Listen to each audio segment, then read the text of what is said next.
So if you just give it 10, Martin, and then we can give the word. 7, 6, 5, 4, 3, 2, 1. Roll. Okay. So what events in influences led you to become an advocate of classical liberalism and the free market?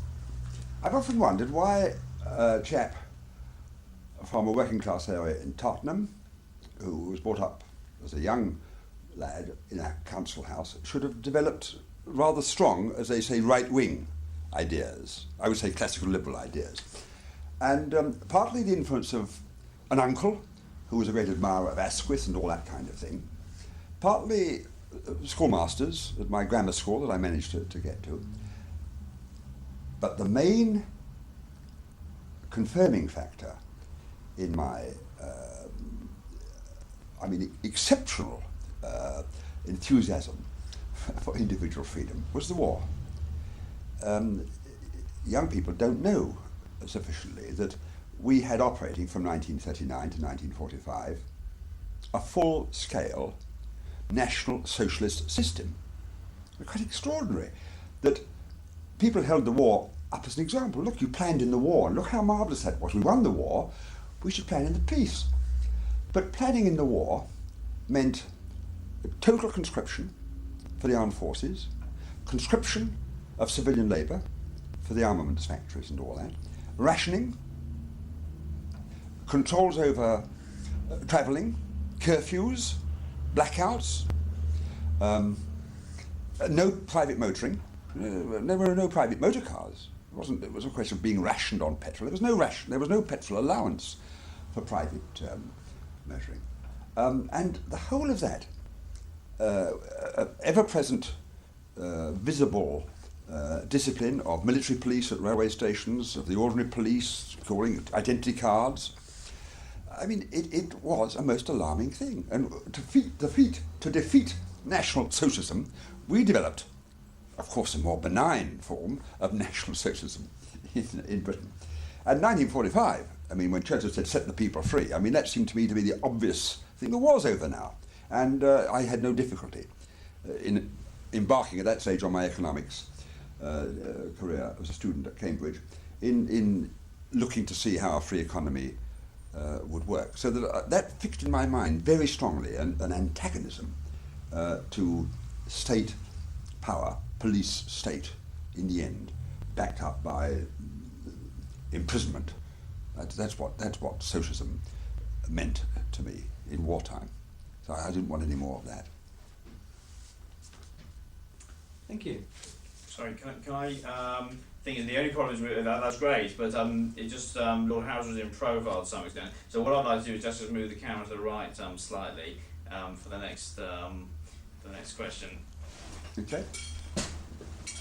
So I look at you a bit more, can I? Yes, well, I don't know whether perhaps if Martin could sit, say here. That's good. In this chair, then we get more of a head-on view from Lord Harris, and that would be.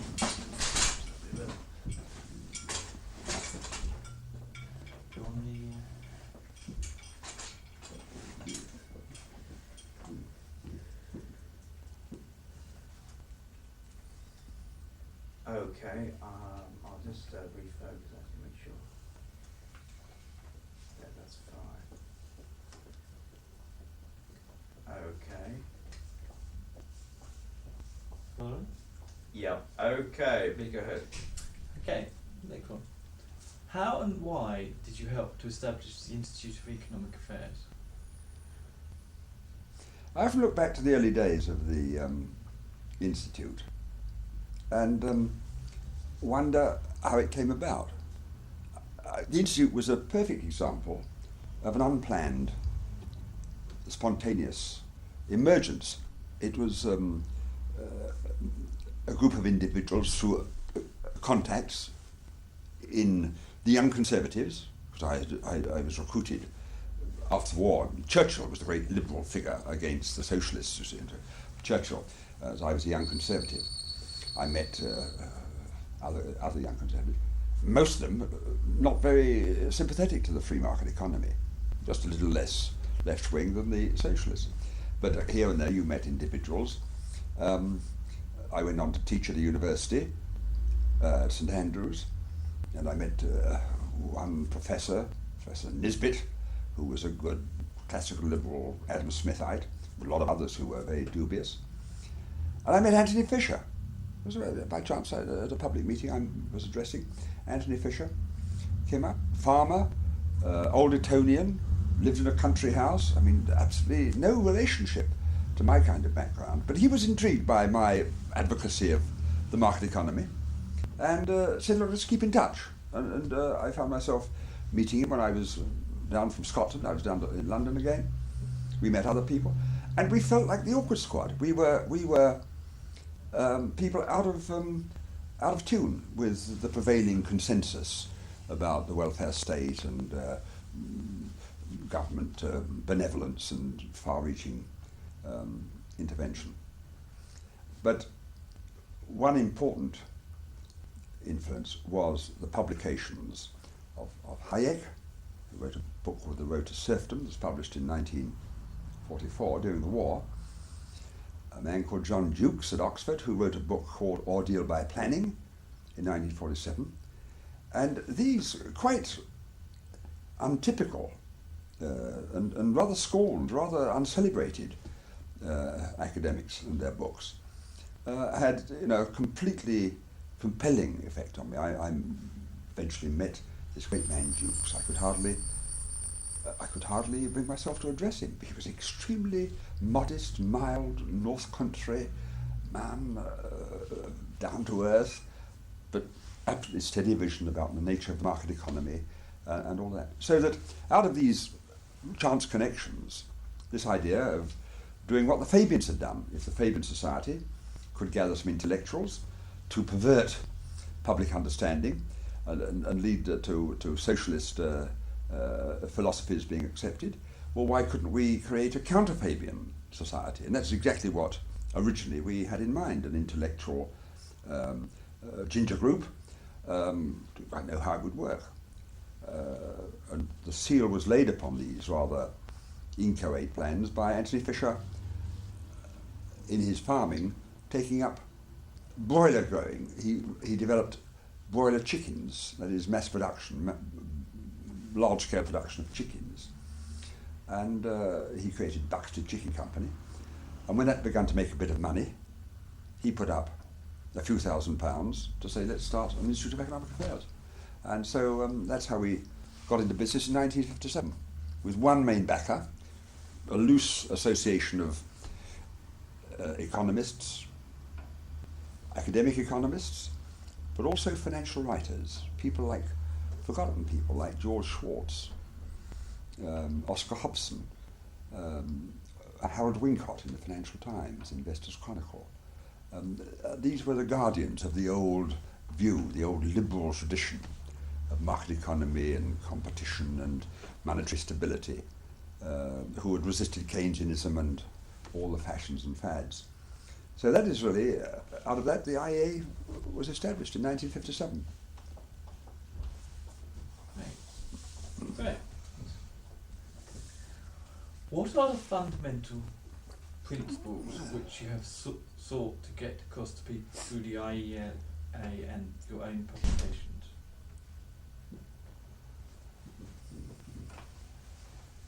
I've often tried to work out how simply you could express the core of market economics. What's the simplest way you can express it? Because it's embodied in the laws of supply and demand, the relationship between people acting as producers, people acting as consumers, and prices mediating between these pressures. And I have decided that the whole of market economics can be, if you're extremely economical, compressed into 3 words. I don't know where I first read them, but it was only in relatively recent years that I read 3 words. Prices affect quantities. That is to say that the laws of supply and demand in the social sciences are the closest we've got to the laws of physics, the laws of gravity in the hard sciences. And the laws of supply and demand tell us that if we control a price, will throw supply and demand out of harmony. If we control supply, we will have big effects on price and on demand. Likewise, if we control demand, big effect. And in all these issues, that still torment us, by the way, some of them, like rent control, like planning of land development by restricting the supply of land at a time when population wishes to move to other areas, by preventing development in these areas by a green belt policy that is absolutely ironclad. You drive land prices high. It's an artificial scarcity. You've created a scarcity of land in places where people wish to be. And suddenly we are told that the house prices are inflated. They're not. It's land prices that have gone up, and it's because you've controlled the price of land. You can build houses. Say you can build houses for £20,000, £30,000, but the land may cost as much again. Whereas at one time the land would cost a 20th of the building cost. And this is so that if you're doctrinaire, you say lay off of intervention. But if you're not doctrinaire, you say if politicians intervene to control price, they must expect some bad repercussions in supply and demand. They must be ready for that. It's no good when they control the price of rents, housing, suddenly say, oh, there's no rented accommodation. How can you control the price down here and costs are rising? Sure, you run out of rented accommodation, which is what we've done. There's no more rented accommodation. So that you have to take account of the interaction between supply and demand and price. It has remarkable far-reaching effects. I have decided that the traffic problem, the pollution problem, the inflation problem, the housing problem, the social welfare problem, the unemployment problem are all created or aggravated by neglect of three words: prices affect quantities.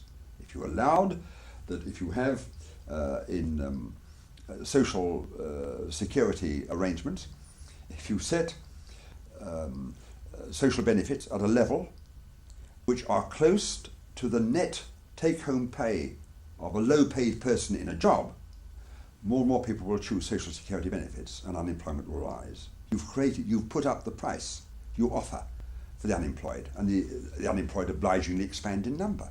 I mean, I'm not saying that is the entire explanation, but it's a very large part of the explanation of the higher, as Friedman teaches us, the higher natural rate of unemployment is partly the consequence of the high taxation of low incomes, so that low incomes after tax are brought down very close to the level of social benefits. And if you have children, the level of social benefits rises above the net take-home pay of a poorly paid, unskilled worker. So, I mean, so that the supply and demand effect is dramatic.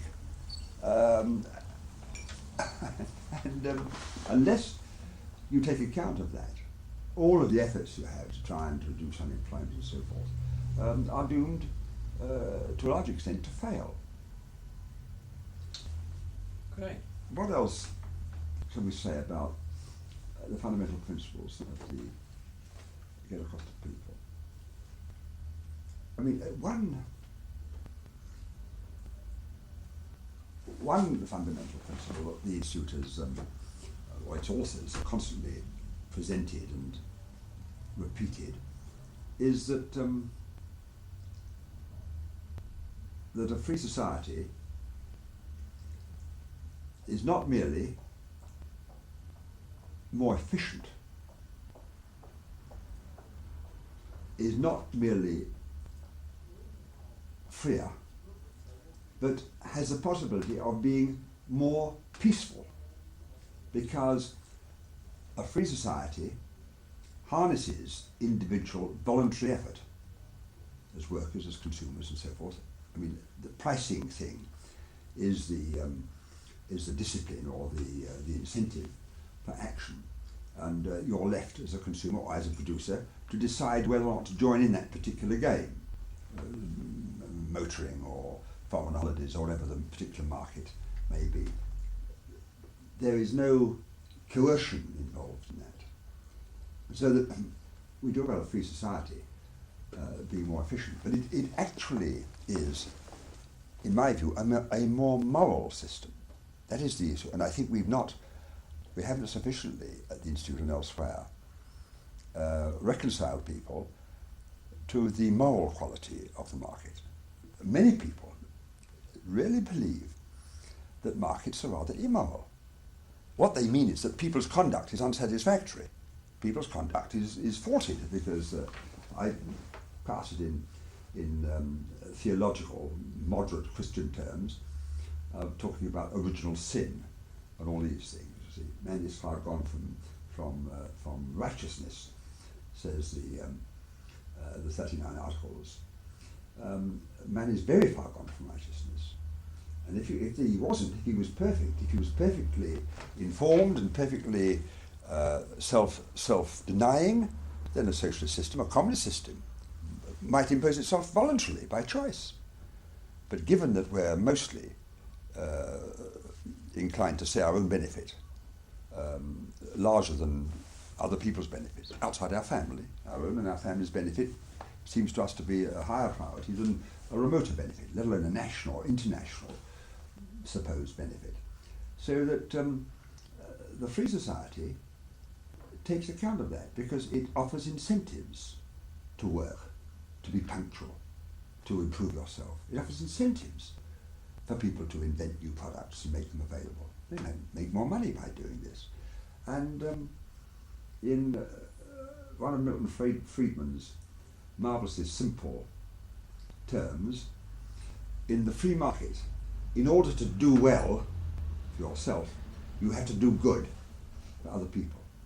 You can't do well for yourself, not for long, by serving other people shabbily. That's a short-term doomed. And I think that that argument, which is a very far-reaching and profound argument, I think we've got to develop that much more powerfully, the moral basis, the moral credentials of the market system. Thank you, Mark. Can we just move the microphone slightly? It's just that when Lord Paris is forward, we... If you cast your mind back to 1945, 50, 55... Oh, sorry, do you want to say, I actually stopped the camera there. We have to allow 10 seconds before it gets to speed and synchronising the sound and picture. So sorry, we just ask that one again. I wrote it. Right. To what extent have these principles increasingly become received wisdom in the course of the history of the IEA?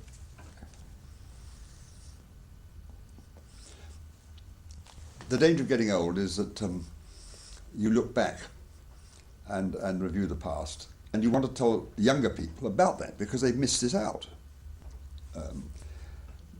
Anyone much under my age would be wholly ignorant. I became 21 in 1945. My adult life, it was then regarded you were an adult at 21. So the whole of my adult life has been lived through the war, and my teenage life was lived through the war, my adult life since the war. If you go back to 1945, 1950, 1955, 1960, 1965, 1970, the intellectual debate about economics and social affairs and all that was totally dominated by a consensus. And this consensus allowed a margin of variance between the left and the right in the political spectrum. There was great fuss and heat generated about nationalisation and about taxation and about unemployment. But it was a minor variance that was at issue. The idea of denationalising all these collectivised industries, the idea of imposing a monetary policy that would really control inflation, the idea of bringing the trade unions within the law was totally foreign to the debate. When you come to 1979 and the subsequent 10 years under Margaret Thatcher, there was a transformation in the discussion as well as in the policy. Markets were talked about in a natural way. In the early days of the Institute, we did a paper on the labour market. Many people, not on the left, were deeply offended by the idea of looking at labour as a market. They're human beings, people said. It's human beings that want a market with a market price. and there was a resistance, a suspicion in the very use of words, markets. We used to wonder, why did this animus against markets, where did that actually come from? Did the Fabians introduce it? So, to look at 1990, 91 compared with 1945-50 is a total transformation in the debate, in the language, in the focus of discussion, in the policy issues. And so you ask yourself, has the market case and the monetarist case really won? Well, I think it has won much of the intellectual debate. But if you ask yourself, can we therefore pack up at the Institute and elsewhere and say that we've won the case and people now understand? The answer is absolutely by no means, because much of the understanding is very fragile and is very superficial. Many politicians mouth competition and monetary policy and all that, but when they're in power, they begin to yield, give way, draw back from difficult decisions, and the action is often very different from the rhetoric. I've been recently to Russia. I've been 5 times to Russia in the last 2 years, and there is great enthusiasm for Mrs. Thatcher, enormous enthusiasm. People really do ask, what has happened to Mrs. Thatcher? How has she been displaced? This coup that took place against Mrs. Thatcher. When she would come to Russia, they're very keen on the market, on competition, on monetary policy, on monetary stability, on privatization.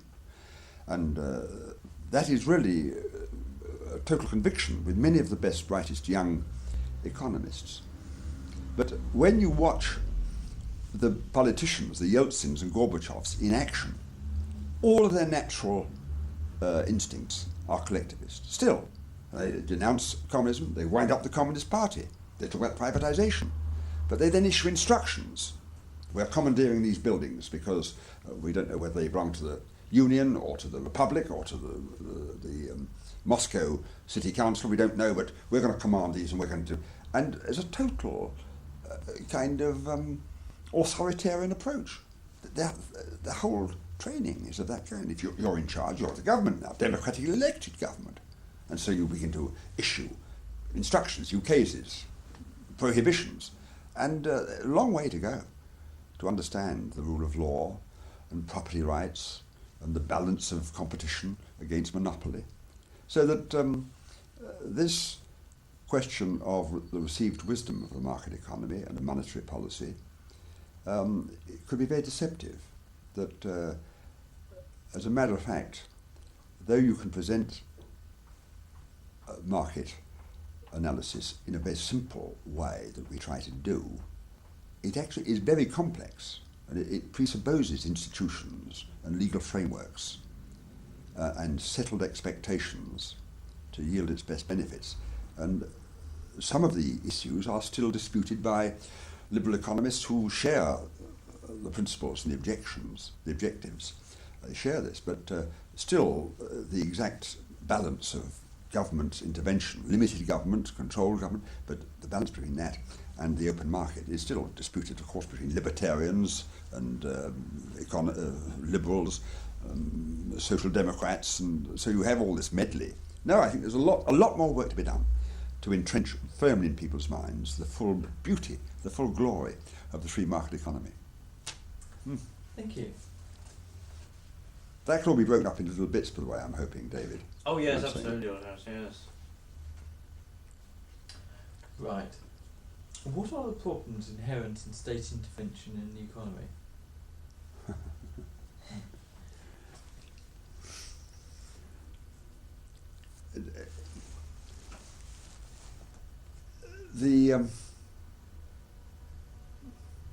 The appeal of state intervention and planning is very strong. It is very plausible to say, why don't we get the best people together and decide what industries are important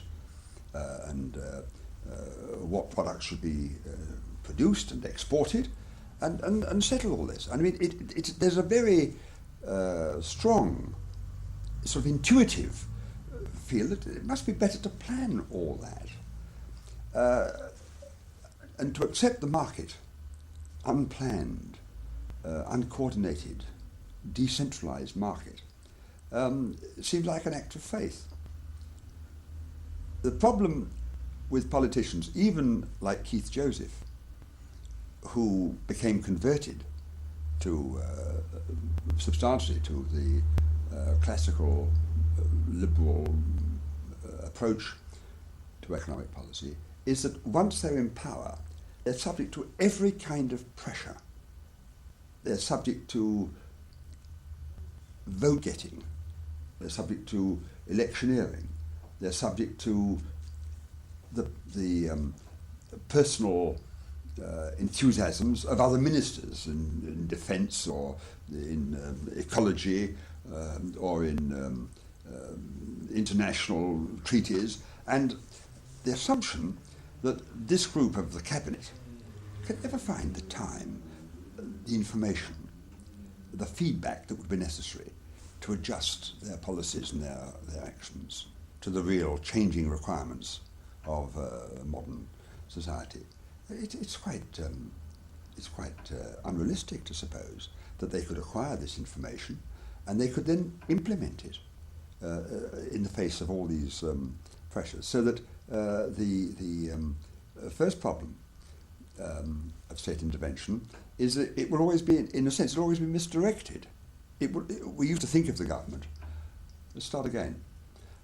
When I was a student at Cambridge, people said, well, look, the market is a marvellous theory, but it doesn't work well, or it doesn't work perfectly. You have market failure. You have imperfect markets. You have monopoly, you have ignorance, and all that. So they said, there's an important role for government, because the government will correct the imperfections of the market. And that sounded to me, as a young man, even as a young budding liberal economist, it sounded to me quite persuasive. Governments would be objective and would assert the public interest and restore balance in unbalanced markets. But of course, the whole assumption was that governments were perfect, that in order to deal with imperfect markets, you could appeal to perfect government, and that the government would put things right. But I mean, the reality is that government is even more imperfect than markets, because markets, at least, are spreading risks among millions of people, and some will get it right and some may get it wrong. The government is a central power. For 5 years is in command of our fortunes, so that the idea that that bunch, any bunch, whatever their party label may be, will be in some sense absolutely well-informed and calm and objective and upright and honest and unbiased is preposterous. They will import their own disturbances and disruptions into the market with inflation, with nationalisation, with price control of nationalised products or price control of housing or whatever it may be. And so they create all these disturbances. Each one has a particular pretext or excuse. Collectively they screw the economy up and they hit one another, they distort, until it's very difficult to disentangle. As Mrs. Thatcher found when she began to try to privatise, it's quite difficult to fight your way out of that. So that the problem of state control in the economy is that it is almost always misdirected. And it won't contain itself to its essential functions, national defence, law and order perhaps, stable monetary environment, assistance for those who can't help themselves, not for anyone, but for those who can't help themselves. It's never content to stay there. It has to develop and expand to meet demands, electioneering and competition in the political marketplace. So the problems of state intervention are much more deep-seated, are much less corrigible than the problems of the market, the imperfections of the market system. That's my belief. Thank you. Right. Okay, David? Sure, yeah, I think okay. Right. You running out of film? Well, I'm not sure if this is a 1 hour tape. Oh, boy. I'd rather actually take the opportunity to change if I may. It'll probably take about 2 seconds. Count- okay, count rolling. 10. Can we just have 10, please? Yes. 8, 7, 6, 5, 4, 3, 2, 1. Okay. Okay, action. What were the main deleterious consequences of state intervention in the British economy in the post-war period? One of the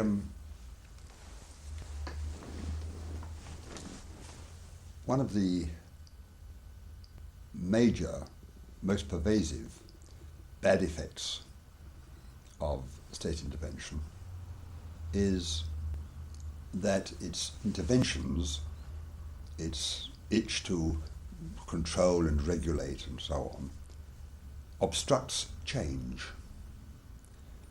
so that change becomes bottled up, so that in the 1945, 50, 55 period, coal was short. We needed more coal, and we had a program for coal. We had a program for 240 million tons, I think, of deep mine coal. Coal was to be a major thing. Well, of course, gradually oil came to be very important, and North Sea oil, North Sea gas, came to be very important. Electricity generating was built up. Electricity now is the main energizing motive power for fuel policy, and governments think they must steer this development, and of course they're wedded to the existing system, with which they're familiar, and they don't welcome change, and change is a bit disturbing and disruptive, so they try to persist with their coal mining policy, well beyond the stage at which it's sensible to aim at 240 million tons of coal. You see this in industry after industry. The steel industry had right through the 50s and 60s, into the 70s, it had a target of 30 million ingot tons, was a steel target. By the way, currently the output, I haven't seen the figure for a year or two, but I dare say it's between 10 and 15 million tons of steel. Of course, we had a lot of plastic has developed, and we've run down our shipbuilding, and motor cars are not what they were, and so on and so forth. So that, in a way, though it sums up a lot of incidental damage that governments do, one of the main deleterious effects is the natural inherent conservatism of government intervention. It is familiar with the present situation. It is anxious that any great change will disrupt, cause unemployment effects, regional variations in prosperity.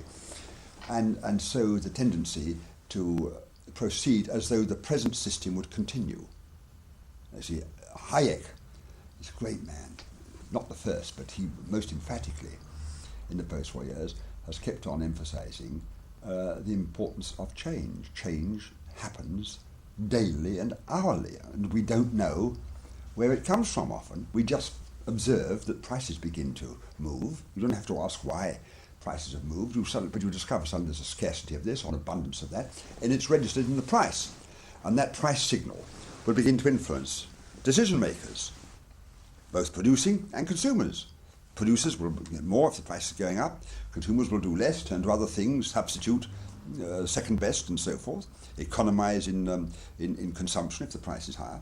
And so you get a self-adjusting mechanism, adapting to change. But under extensive government, that kind of adaptation and flexibility is discouraged and often blocked by a nationalised industry that has a 5-year programme to go on for 5 years on tramlines. They're going to be affected by passing changes in prices and international terms of trade. We've got a programme here. So that the whole of the state, in a way, the whole of centralised control, by the way, the whole of a monopoly. If I'm a monopoly, I like to preserve the market as it is. I'm a monopoly now. I don't want competition. I don't want new products. I want consumers to come to me. So that the government, I suppose that would be one way of saying, that the fundamental consequence of state intervention is that the government is the monopoly supplier of coercion. The government has the ultimate power. I mean in a free society, to impose its will through taxes, through price controls, through investment policies, as well as through the police state and all the rest of it, if you like. So that it's I think that's right. I think that you could say that the fundamental deficiency of government is that it is, for the time being, a monopoly operator over maybe a wide section. And monopoly operators wish, on the whole, to preserve things much as in a familiar pattern, rather than to sit back and let things rip. It's very, very bad. So we could go on endlessly, I think, about the bad consequences of state intervention. One way of arguing about what you call the deleterious effects of state intervention is that the British economy, measured by taxation, measured by the extent of government, bureaucracy and nationalised sector and all that, was far more regulated, let's say, than the German economy after the Earhart reforms of 1948. And our economy fell further and further behind the German economy. And the great lead that we had at the turn of the century was never maintained into the post-war years.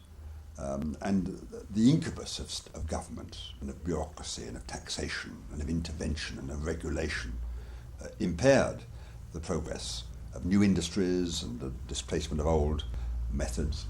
It strengthened the trade unions. That's a very important factor, I think, that the trade union power was preserved through nationalisation, through, of course, the Labour Party as the guardians of the trade union privileges. So that was a major weakening of our economic effort and relatively slow growth in production and new industries. I guess it's the state has a lot to answer for in economic terms. Thank you. Okay. So straight on to number 8. What fundamental lessons does the School of Public Choice teach us? We need that telephone call, will it pick it up? I don't think it'll be too bad. I think somebody's answered anyway, so I think we'll be okay. Yep. I shall go over some of the ground I said before, but leaves you to choose what you use, because you start. I suppose it was in the 1970s that Arthur Selden, my colleague at the Institute of Economic Affairs, said we have got to launch public choice in Britain. This idea that came from America, sometimes called the economic analysis of politics, or public choice, associated with the names of Buchanan and Tulloch, had caught on strongly in America, and not in this country at all. And even today, in academic establishments, you don't have a strong representation of this vital, essential missing ingredient in economic debate. Public choice tells us that politicians, and to some extent bureaucrats, civil servants, are themselves operating in a market. It's not the free market with variable prices and free consumers and competing suppliers. It is a constrained market where politicians are seeking to acquire power, which means they need votes, which means they have to appeal to the sovereign electorate, and the sovereign electorate are appealed to on the basis of offering them tempting packages of policies without much reference to cost, taxation, just goodies. And the politician is like an entrepreneur.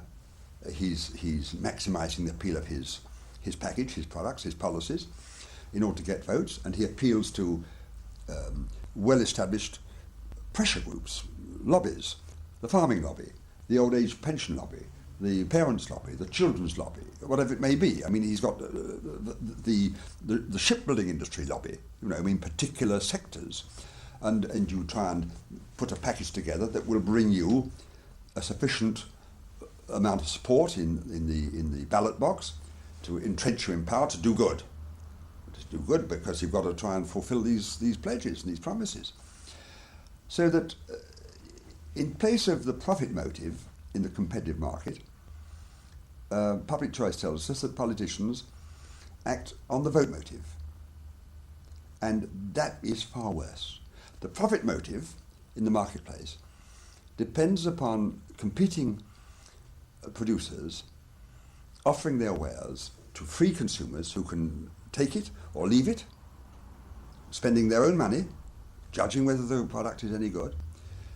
In the political marketplace, the voter, the sovereign voter, is not faced with any pricing at all. He's just faced with a lot of goods, nice, attractive ideas.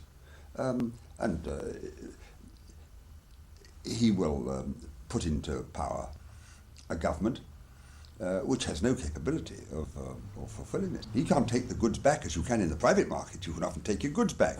If you're not satisfied, you can launch a prosecution for misrepresentation of the product and this kind of thing. You've got some rights in the private market, contract, and in the public market. You just have to take it. So, a lot more could be said about the importance of public choice for economic understanding. But the central fact is that it dethrones the idea that government is a kind of platonic guardian of wisdom and of public interest. The public interest is the language they use. That's the rhetoric. The reality is private interest, political private interest, party private interest. And what you will do, how far you will go, what lies you will tell, what corruption, and not corruption of a black market kind, but corruption by buying votes. I mean, I think it's quite a scandal.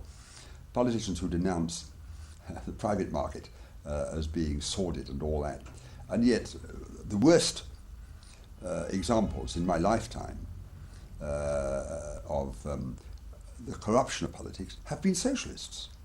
I mean, often high-minded socialists who go out to buy votes with people's own money, and they send the bill in later, and then they enforce payment, and there's no appeal against that. You've got one party with a monopoly of power for the next 4 or 5 years. So public choice is an eye-opener, and I think that students introduced to public choice will never view government with quite the dewy-eyed, naive, blind optimism that many of us were brought up to as students 30 or 40 years ago. Thank you. Right. What political difficulties occur in practice when the government tries to carry out free market economic policies? That's a quite difficult, David, a quite difficult question to frame. Yes, let me start with that then. One of the most interesting books that is almost completely neglected, I have never seen anyone ever refer to it in my long career as an economics student or teacher, was a book by a man called A.G.B. Fisher, not connected with Anthony Fisher, who started the IEA. A.G.B. Fisher, an Australian, and he wrote a book before the war, I think it was called The Clash of Progress and Security. A short book. And after the war, he wrote an extension of that book, which was called Economic Progress and Social Security. And what Fisher argued was that there is a constant conflict in people's minds and in their ambitions between the wish for economic progress, that meant higher living standards, more welfare and prosperity, and their wish for security. Understandable, but the way I believe the importance of this book is I recognise this conflict within all of us. I mean, I myself, even I. Sometimes find this quite difficult, that if you go for prosperity and economic progress, then you're sometimes on a bit of an uncharted sea, whereas you go for progress, you go for social security, and that seems to be more stable and more predictable. And so in each of us there is a kind of internal contradiction. And at one stage, perhaps in our lives, perhaps when we're younger, we go for progress and prosperity and all that. You get older, or your family grows up, or whatever it may be, some experience at work, and you begin to think, well, security.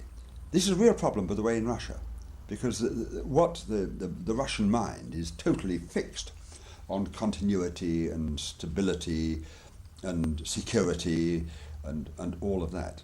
Maybe an awful standard of living, but at least you know where you are. And that goes right back to the Tsarist times and so on, a kind of even, steady continuity of economic and social life. So, when governments try to impose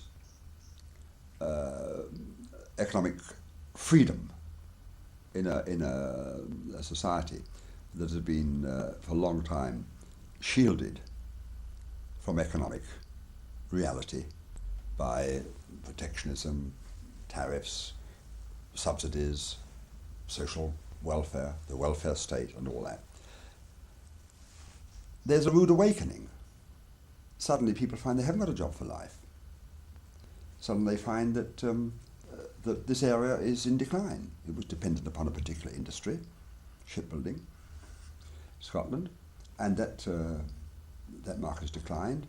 The government no longer gives tenders to British shipbuilding companies. It may go abroad, may get them cheaper in Poland or in South Korea.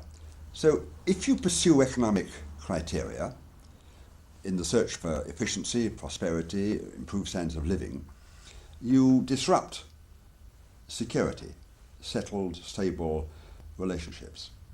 And that's very uncomfortable. And there is a real trade-off. In the end, luckily, I believe, if people can be made to understand this, you don't have any choice, because security supplied by government is elusive.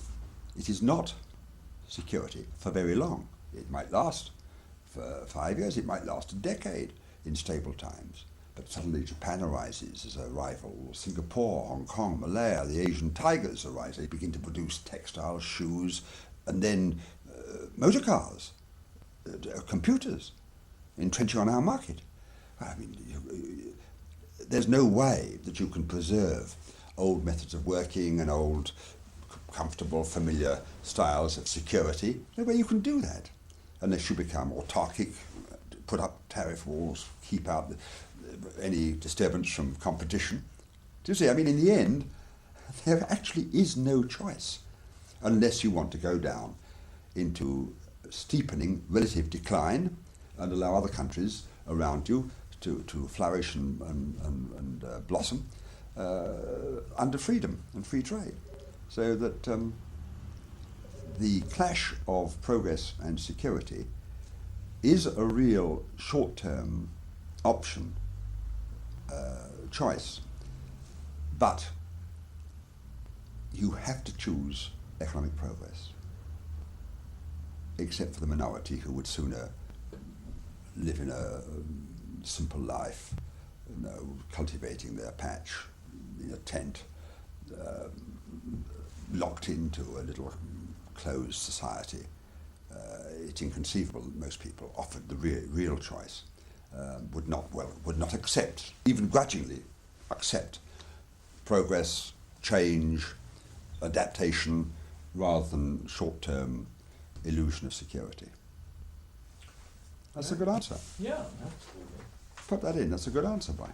Like that. What was I going to ask you? Could you allow me to say? Look, watch the time. No, go on. You do your last question. Yes, your last question.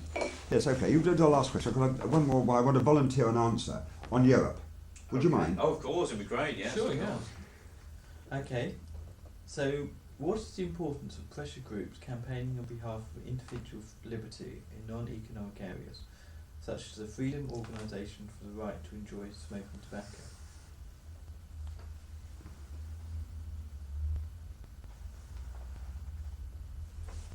One of the new developments in my adult life, and indeed particularly noticeable in the last 20 years, has been the multiplication of pressure groups, single issue pressure groups, lobbies. We always knew there was a farmers' lobby, the National Farmers Union. We knew there was a trades union lobby for restrictive practices and all that. In the old days there was a protectionist lobby to fend off foreign imports and all that stuff. But now there's a whole host of lobbies on things like the pollution issue, animal rights issue, pure food, organic food, real ale, drink, anti-drink, protection of children, and anti-smoking. And you get small, organised, articulate, orchestrated groups, very effective indeed, out of all proportion to their numbers or to the support in the country for their particular cases. And this old saw that the price of liberty is eternal vigilance means that unless people are prepared to form counter-pressure groups and to engage in keen and intensive argument and debate, issue by issue by issue, then these lobbies will prevail. And the lobbies are always against the free market. The free market operates without lobbies. The free market is a basis of voluntary contract between consenting adults. And you don't have to have lobbies, you don't have to organise. I like these waistcoats. I like badges of the Russian Republic. My blazer. It's a minority. Any of these things is a minority fad, my pipe. I don't have to organise. I don't have to have a lobby. I don't have to get people together and get a percentage of votes to have my way. They just go into the marketplace, look around enough, look at the advertising in the classified pages, and you'll find suppliers. So that the market is a mingling of supply and demand, seeking to do business on acceptable, mutually acceptable terms. This political world, outside of economics, is the effort by often totally unrepresentative minority groups to impose their view on society. I wouldn't want to stop anyone. I don't want to have any rules. I don't even know that I think the laws of libel afford or should afford protection. I believe in free speech, uninhibited, if you like, free speech, a contest between different points of view. But it does impose on those who believe strongly in individual freedom the need to be active in resisting these pressures. All my life, the overwhelming majority of adults, particularly men, smoked. In my family, my father wasn't a great smoker, nor my mother, but all my uncles smoked. My grandfather was a great pipe smoker, and all around me people were smoking. In the war, smoking heavily when they could get cigarettes. That has declined, owing to acknowledged health risks and all that. But the idea that in the end you should make it illegal for people to smoke is a wholly objectionable, totally unacceptable in a free society. And yet we now have prohibition on smoking in public transport. In some restaurants there's total non-smoking. It used to be that you could smoke upstairs in a bus, now you can't smoke upstairs in a bus. On aeroplanes, domestic flights, on the whole, anti-smoking. Now you have prohibitions coming from Europe against advertising of smoking, tobacco or cigarettes. Well, you have health warnings. You have health warnings on cigarettes that say smoking can damage your health. And that seems to be a perfectly clear warning to people. No one supposes that any potential smoker is unaware of the debate about health. What all that ignores is that people actually enjoy smoking. They derive positive satisfaction, pleasure from smoking, like they do from mountain climbing or hang gliding and all kinds of other rather dangerous sports, including point-to-point racing and skiing, where they finish up always with their legs, one or both legs, in the plaster cast. They enjoy that. They take the risk of it. So that the importance of pressure groups is that, on the whole, the tradition of creating pressure groups is more strong in the minds of those who wish to prohibit or to secure some privilege for themselves, to prohibit some activity or to get a tariff or subsidy. And the importance is that in a free society, other citizens have got to be very active. As chairman of Forest, I appeal to people to support the right for individuals to smoke. Not everywhere, but in smoking areas. Smoke with consideration for other people, not chuck all their fags and packets around the place. In any event, I don't like that. But I don't only appeal to smokers to support it, I appeal to non-smokers. And indeed, Forest engages Christopher Tame as the director, and he's an active non-smoker, active health freak, has a black belt in 3 martial arts, but as a non-smoker, he is a virulent exponent of the right for other individuals to smoke or to drink. He's a non-drinker also. So that that's all part of a free society, that argument and that debate. Right. Thank you. Any tape left? Yes, we have actually got some tape. So if you'd like to make a point about Europe or any other subject, please go ahead. Could I? Please do. Because, okay.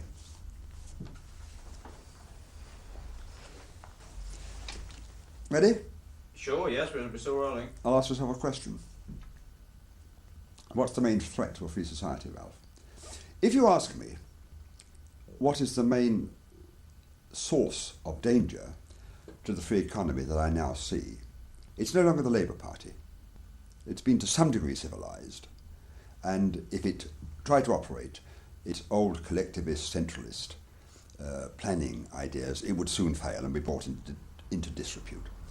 The main source of danger at the present time to the free market economy, such as we have it in Britain, is from Europe. And that's an incredible fact, because the idea of the Treaty of Rome in 1957 was to impose on the original 6 members economic disarmament, to remove tariffs and subsidies and non-tariff barriers, to have a single market in which there'd be free trade, and to let other countries join, so that in principle you could get a widening circle of countries engaging in free trade, and free trade, competition, all that splendid rivalry that leads to progress and economic advance. Increasingly, Europe, particularly under President, I sometimes think Emperor Delors, Jacques Delors of the Brussels Commission, has become dirigist and protectionist, not just the common agricultural policy, but saying that if we're to have competition now among 12 countries, then we must have a level playing field. And a level playing field means that we must harmonise conditions of production. We must have indeed a minimum wage for the whole of Europe. We must have products that are standard products, and are the same products. The whole of Europe. And it is a total misunderstanding, I mean an actual intellectual confusion, that free trade depends upon differences. Free trade depends upon the fact that wages in Hong Kong and South Korea and Malaya and failure to understand what these issues are. You say when you're ready. Yes, another 2 seconds. Okay, it's the importance of differences of the important thing in international trade. Okay.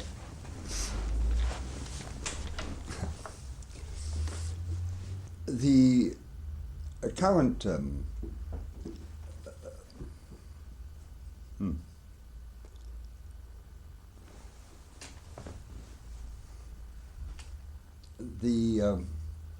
the Brussels Commission under Emperor Jacques Delors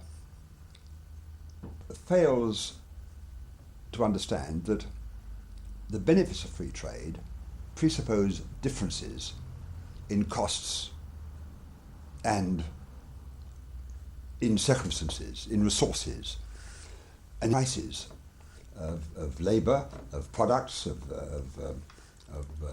scales of production in the various countries. If you go back to Adam Smith's Wealth of Nations, Adam Smith's book was called An Inquiry into the Nature and the Causes of the Wealth of Nations. That was the full title of Adam Smith's book. And he asked the question, from what source does the wealth of nations proceed? This is my language, not his rather archaic language, but where does the wealth of nations actually come from? And he says it comes from the division of labour. It comes from specialisation. It comes from people concentrating on doing what they can do best. And he uses the pin manufacturer, and you break up jobs into a succession of jobs, and at each stage a specialist moves in. And so in pin making and saddlery and clothes making and food production, it's specialisation. And that specialisation is limited only, he said, by the extent of the market. The wider the market, where you can have specialisation and trade, the faster prosperity, living standards. He used the word opulence, the progress of opulence. So that the whole of free trade, the theory and the practice of free trade, is that we will all benefit if we can use our natural and acquired resources and facilities and abilities in this country or in this area to produce that which we do most effectively and trade with other people. And so our surplus products are swapped for their surplus products, and there are the mutual gains from trade. Both sides are better off, and the further the market extends, the more labour is subdivided, and the law of comparative costs applies over a wider and wider area. It all depends upon differences.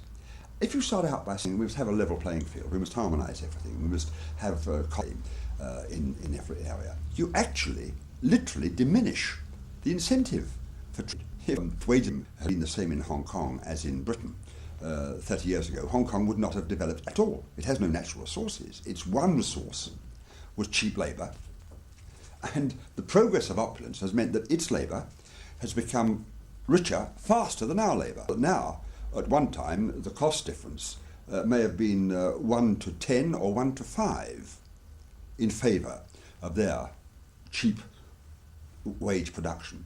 Now it's getting towards the same level, if you allow for taxation. When I was in Hong Kong, I went around a shirt factory and I asked the Chinese guide, what does she earn, what does he earn, what does he get? And to allow in Hong Kong, the lady who was packing shirts, she was quite a good packer. Her whole job was folding these shirts up and putting the pins in and putting them in a box. Marvellous. I mean, it's done by hand. Let's start that again. my watch. Oh, right. I've got an alarm watch which is set for 7:15. It's the time that I got up this morning. Oh, right. Start again. So in Hong Kong, this lady's shirts and results we close to net weight. Someone would boots or coat holes or someone. That is because free trade has benefits parties to voluntary exchange. But the option becomes a more and more and pushes the costs and prices up so that their wages, their labour was cheap because it was abundant in Hong Kong. But if you widen the market for their labour becomes less abundant because it's now supplying a larger area. And so that you get through the market, a teaching of Milton Friedman is that through the market, you don't only get improved living standards and prosperity, but you get a tendency towards more equal living standards. Because wherever there's a low cost or a low wage it becomes, you see, a source of increased demand, production, and that in time, labour will be trained, will be cushioned, and will get more wage. You would tend in a free market, if it were in a stable state, what used to be called a stationary potentiality, wages, labour of the same skill. You don't get that because constantly, therefore, tendencies towards equality by further, and then some country add to change and say inequality. The European negligence about revision of Rome, the threat of multi-interventions, every markets in welfare, a single a monetary system, which was currency, all the units of currency abolished. One of the great papers of the Institute of Economic Affairs, someone said to me today that perhaps the finest paper we ever produced at the Institute of Economic Affairs was in the 1970s by Hayek, and it was called The Denationalisation of Money. Hayek said that a government is a monopoly supplier of its money. Any monopoly tends to abuse its position. A government as a monopoly supplier of money can make the citizen accept and use the currency, so it depreciates it, debases it, and it knows it can get away with it. So you want competing currencies. You want, in principle, the right for the individual to say, look, I don't like pound sterling. I'll negotiate Deutschmark and francs. And removal that you could do. I mean, I would hold that I'll set my in Deutschmark or in gold or ball. You could use currencies as a discipline against the abuse of Islams. Europe is now hell-bent on eliminating competition, preserving agricultural policy as a high-cost, disturbing, disruptive producer of surplus goods, muck up the market for other third world countries, and a single monetary system that will choice but to use the ECU or the EMU, whatever it's going to be called. The assumption is that the ECU will be a good money. It will be like the Deutschmark. It will be independent, it will be good. That may be so, but it may not be so. There is no way, there's absolutely no way, no conceivable way of demonstrating that under these new arrangements of shared control by the Italians, the French, the Greeks, the Portuguese, of a monetary unit, no longer the Bundesbank at Frankfurt, but it's now European currency with a board of independent chaps, but all subject to national pressures, of course. There's no way of proving that would be a good money. It may be an awful money, and yet we'll have just one currency. There'll be no appeal then to say, well, we'll contract in something else. So, I mean, actually, the whole theory and practice of the single money is the biggest gamble that